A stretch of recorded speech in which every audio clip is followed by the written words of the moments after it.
বান্দা তুই যদি ফজরের নামাজ না পড়স আমি কিচ্ছু বলবো না। তুই ঘুম থেকে উঠার আগে সকাল বেলার সেই পেটের ক্ষুধা নিবারণের নাস্তা আমি রাজ্জাক রিজিক ব্যবস্থা করে দিব।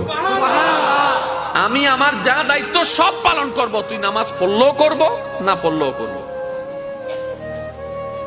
আমি দিলেই তোর খাওয়া, আমি দিলেই খাবারটা রান্না হয়, আমি দিলেই খাবারটা হাতে উঠে, আমি শক্তি দিলেই তো মুখে যায়, আমি ডুব গিলার ক্ষমতা দিলেই তো তুই ডুব গিলতে পারিস। ওই খাবারটা পেটে গিয়ে আমি আল্লাহ হজম করাইলে তো হজম হয়, না হয়তো বদ হজম হয়ে সারা দিনের কান্না হয়ে যায়। আমি আল্লাহ স্রষ্টা হিসেবে যা করার সব করব।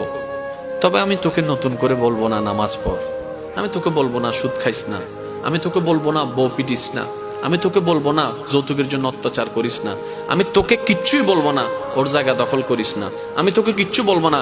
তুই যখন আমার চোখের সামনে অন্য জায়গা দখল করে তুই যখন দেওয়াল তুলবি আমি তখনও দেখে কিচ্ছু বলবো না। তুই বিয়ের আগে অবৈধ সম্পর্ক কর, আমি দেখবো, তারপর কিচ্ছু বলবো না। তবে তুই যদি বুদ্ধিমান হস, ভুল করলো তোর জন্য একটা সুযোগ দিচ্ছি। আল্লাহ কি সুযোগ?